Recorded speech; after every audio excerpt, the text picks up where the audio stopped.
Okay, let's get on to drawing now. The basic concepts of drawing within Nexus are very simple.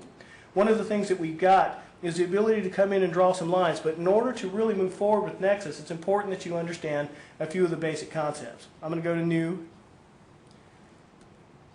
and it puts you automatically in your line drawing mode. Whenever you launch Nexus for the first time, it's going to come up in this state with line selected so that you can immediately start drawing lines. Drawing lines within Nexus are as simple as just drawing lines to the left or right, up and down, as well as angles, and we'll come back to that in just a minute. In drawing lines, again, it's just as simple as just dragging that line across and inking that line, and Nexus will then render what it thinks it is, and then it's up to you to go and change that. To change this, it's as simple as writing in the dimension. If I have this one at 14, or this one I have at 27, or this one at 35, you can simply just write it in right on top of that dimension and it'll work. But the real key to this is making sure that you start down on top of the dimension itself. You can't really, you can see it here. Can you see my cursor? Yes. Okay. That cursor must fall within the boundary of that particular dimension in order for it to take place. If I want to change this to 25, you'll notice that I write in 25, and you'll see right where that tip of the 2 began. It's real important that you start right on the dimension itself in order for that to take shape. And then when you pull your pen away, it shows you the change and takes that and applies that automatically. Now, if I do this and I want to change this back to 14 and I don't start on it, you'll notice the results that we end up getting, and this wasn't what we intended. So it's real important that you understand that when you want to change something, all you have to do is start right on the dimension itself, then when you pull away, it'll take effect. So if I want to change this back to 14, it's as simple as writing that in, but you also notice that I'm not writing small. Here's one of the misconceptions about using this on a tablet. I think that the practice that we're in when we're drawing in the field on pencil and paper is that we need to write small. Well, you don't need to write small here. If I come here and I write in 22, I might want to write it as small as the dimension itself, and I'll do that, and a lot of times it will recognize it. But drawing in that fashion often requires a little more concentration, and you have to be a little more careful with the device than you really need to be. So changing this back to 14 is pretty easy when you write it small, but really what we're talking about is make it as big as you want. And starting in that direction or drawing in this fashion allows you to relax just a little bit more when drawing. When you pull away, it takes on the dimension or the intended dimension that you wanted. The other misconception is you've got vertical lines here with vertical dimensions. If I want to change this to 20, one thing that goes beyond just writing small is that sometimes users might think that I have to write sideways as well. So they'll turn their tablet around in their arms and they'll take that 16, and if I want to make that 25, they would do something like this. And when you do that and you pull away, it's often not going to recognize anything that you've drawn in. In this particular case, it didn't see much. It took a change, but it didn't really interpret what you were after. In this particular case, it's important that whenever you draw in on a tablet, that you draw in the orientation that it's facing. In this case, it's in a landscape style, so I need to draw horizontal across. So if I want to make this 25, I make this 25 in that orientation in order for it to take on that dimension that you intended to have. So in drawing that way, if I want to make this one 25,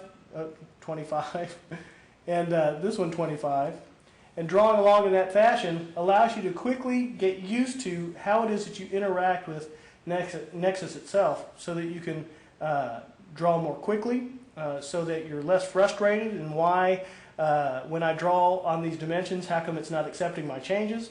That's part of where we're coming from in trying to get used to the tablet device itself. I'm going to go new here again and talk about the next concept. The next concept that we have is drawing lines in a series of lines that you might have that are attached. As you draw properties and you go around the property itself, you might draw lines that are attached.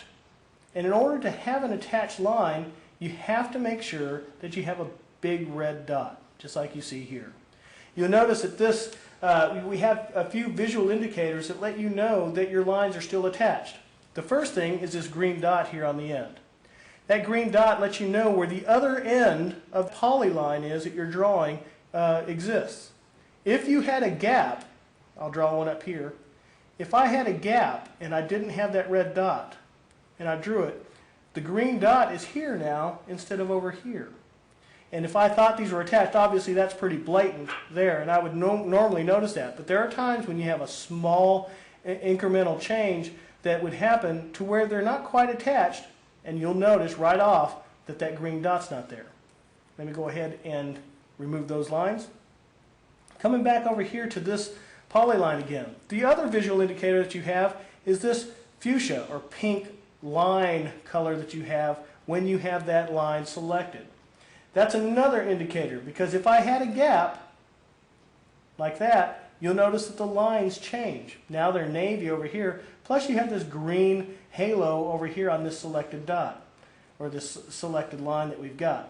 And you notice that the green dot is here, and now your new poly takes on the magenta or fuchsia looking color that you've got there instead of this one. So if my intention was to have this entire polyline attached, I know that my break is actually here, and there's no way I'll be able to define this area later on if I think it's closed. So that's drawing lines and making sure they're attached. And go new again. Now when drawing along, one of the things that Nexus does is allows you to lockstep a lot of the different dimensions that you might have. For instance, this one might be 35, this one would be 20, this one's 8, and you'll notice that it begins to change and accommodates the other lines that you've already drawn without skewing them in any fashion. This is a quick way to draw, in that it allows you to draw several lines and then drop the tablet to your side on a lanyard that you might have, or a bump case that it might be in. So that way now you can go and measure and take that data and come back and change this at another time. So this allows you to really draw a few lines and come back and worry about the measurement later. So in drawing in that fashion, changing dimensions is very simple. Now let's talk about an angled line. We're talking about angled lines here. Again, make sure you got that big red dot so that it's attached, and then draw out at an angle. When you draw out an angle in Nexus, it automatically defaults to 45 because we really don't know what angle it needs to be yet. Typically, when you're in the field and you have an angled line, the first thing you might want to do is measure rise and run. The rise and run might be something like 18 and 5. And when you do that, everything accommodates based on rise and run. But what happens, let me move this over to the center a little bit, if we're sitting in a situation where this line here is 20 feet long, and if you have the ability to measure this degree of change in the direction that we're going, how much did it change? What if that's 53 degrees? So you can change it that way as well. So you have full control over everything that you have in the field based on what it is you're able to gather. Because there are times you just can't get rise and run because there's a tree there, or a rock, or a fence line, or something like that that keeps you from getting rise and run. So being able to come back and measure the angle is certainly a key element.